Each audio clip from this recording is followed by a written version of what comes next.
Now, I'll be talking about 10 signs of low emotional intelligence. So please check them out if you think you have one of these traits.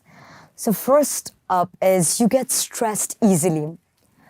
You're often very anxious, you're always depressed, you don't know what to do, and most of the times you feel toxic within yourselves. And that is how you're more prone towards substance abuse or suicide, because you think this world is a very cruel place. This world is toxic. No one understands you. Everybody's cruel. Everyone is merciless. And how often you want to end your life, how often you become a nihilist. You often think about ending everything and just go away. You often do not have the mentality to think rationally. So you're often very irrational and you're always anxious, you're always depressed, and you're always more inclined towards self-harming yourself. That is number one step of low emotional intelligence. So if you have one of these traits, it's high time. There are ways you can get out of that, and you're not alone. There are so many people going through the same thing, and we are here as well. And just make sure that you will get out of this situation, and life is beautiful. Life has its own beauty, and you will figure that out very soon. And the second step of low emotional intelligence is you have difficulties asserting yourself. You're often very aggressive. You're often more inclined towards passive aggressive behavior. You're always screaming. You're always shouting. You always want to break things. You always want to end things. You always want to tear papers, and you just don't know what to do. You often feel clueless. So you often have difficulties asserting yourself. And with that being said, third step of low emotional intelligence is you have very limited vocabulary for understanding yourself or for understanding what kind of mental state you are in. You don't know if you're anxious, if you're sad, if you're lonely, if you're depressed, or if you're just not in the mood. You just don't know. You do not have enough vocabulary. You don't know how to project your emotions. You're not the main character of your own story. You feel like someone else is controlling all of your emotions, and you're just a body and you have no control over it. That is the number 3 sign of low emotional intelligence. Now let's talk about our point 4, and that is you hold grudges.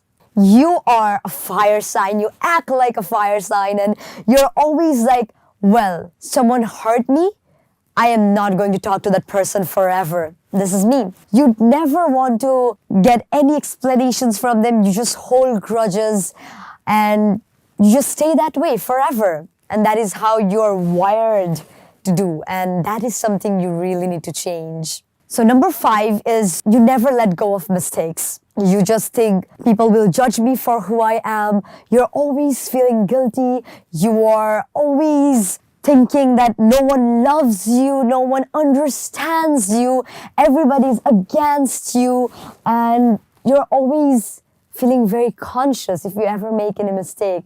But understand this, you're just a human. I am just a human, and humans, they're prone to mistakes. What matters is if you can learn from that mistake in the very first place. So everybody will make mistakes, because if you are someone who doesn't make mistakes, then you're divine, and no one's divine. Not a single human being is divine and flawless. We're not perfect. We all are imperfectly perfect. We are fierce, flawed, and fearless. That is who we are. That is how we are wired, right? So with that being said, next step of low emotional intelligence is you often feel misunderstood. You feel like your friend group is isolating you. Your parents don't understand you. Nobody is there for you. You feel like you're alone in this earth and you're gonna die alone. But that is not the case. You need to have a very strong communication power. You need to sometimes let go of all the bad things and communicate with your parents, with your friends, what you want to get from them or what you want to talk about. Sometimes you just need to let things loose, and sometimes you just need to say what you feel like so that you don't feel misunderstood, so that you can clarify your own emotions, so that you can tell other people what are your thoughts or what you believe in. So in that way, you will never be misunderstood. Sometimes try to be that, and sometimes try to project all of this negativity into something productive. Channel that energy into something productive. Channel that energy into creating something very big and revolutionary. Because if we talk about Steve Jobs, that man did suffer a lot, and that man rose like a phoenix. So you are probably that next person who will rise like a phoenix. So our next point is, you don't know your triggers. You just don't know what triggers you. Sometimes you need to set your own boundaries, and sometimes you need to know what triggers you in the very first place, and also you need to understand in which way you can cope up with these things, right? So that is the next step. Now our 8th point is, you don't get angry. Now this seems like a very misunderstood point, because why should I feel angry? We aren't here to promote that. We're just saying sometimes you just cannot hold every grudges and then burst and explode one day. You need to understand how you can overcome these emotions, how you can channel these emotions, and then think and have a conversation within yourself. You need to develop your intrapersonal communication, which is by talking to yourself, by understanding how you need to let go of things and how you just need to feel very spiritual and divine. Just sit with yourself. Think about all the blessings you have.